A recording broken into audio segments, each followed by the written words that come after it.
Hello BTS आर्मीज। जैसा कि आप में से काफ़ी सारे आर्मीज को शायद पता ही होगा कि इंडिया में इस समय एक बहुत ही बड़ी वेडिंग अनाउंस हुई है और उसको लेकर ना कई सारे लोग बहुत एक्साइटेड हैं, क्योंकि ये इंडिया के बहुत फेमस अंबानीज की वेडिंग है, जहां पर उनके बेटे की शादी हो रही है।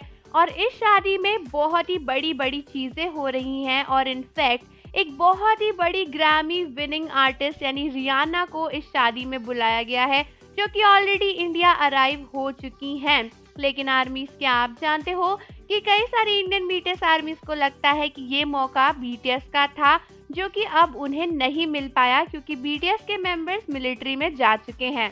तो दोस्तों, जैसा कि आप सबको पता होगा, रियाना एक बहुत फेमस आर्टिस्ट हैं और कई सालों से उन्होंने अपनी ये इमेज बनाई है और फाइनली उन्हें इंडिया की बहुत बड़ी वेडिंग यानी अंबानीज की वेडिंग के लिए इनवाइट किया गया है, जिसके उन्होंने बहुत सारे पैसे लिए हैं और यहाँ पर वो अराइव हो चुकी हैं अपने बहुत ही सारे लगेज और अपनी चीज़ों के साथ में।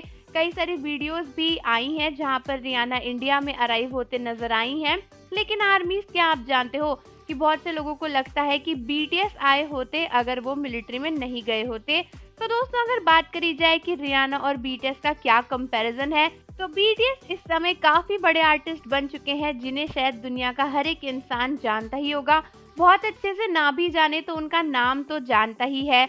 और दोस्तों, बीटीएस ने Billboard digital song sales chart पर पूरे 40 हफ्तों तक टॉप करके अपने बेस्ट सेलर एल्बम्स के साथ बहुत बड़ा अचीवमेंट हासिल किया था और वो पहले के पॉप साउथ कोरियन ग्रुप बन गए थे जिन्होंने रियाना को टाई दिया था और वो सेकंड मोस्ट स्पेशल फ्रेम पर आए थे।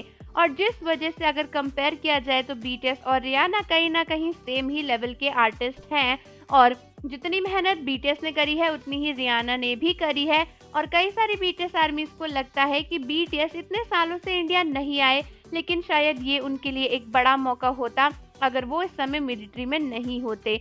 लेकिन अनफॉर्चुनेटली बीटीएस के मेंबर्स मिलिट्री में हैं, तो उन्हें तो कोई भी इतने बड़े इवेंट के लिए नहीं बुला सकता, ना ही वो आ सकते हैं। इसीलिए फिलहाल इंडिया में रियाना को ही बुलाया गया है। लेकिन बहुत सी बीटीएस आर्मीज चाहती हैं कि काश ऐसे किसी इवेंट में बीटीएस को भी इनवाइट किया जाए, जैसे कि रियाना को इतने सारे पैसे देकर अंबानीज ने बुलाया है। काश बीटीएस इस समय मिलिट्री में नहीं गए होते तो शायद वो भी आज इंडिया के जमुनानगर में आ गए होते। तो आर्मीज, मुझे कमेंट करके बताओ कि क्या आपको भी लगता है कि अगर बीटीएस मिलिट्री में नहीं होते तो वो डेफिनेटली इंडिया आए होते या फिर इंडियन वेडिंग में परफॉर्म कर रहे होते।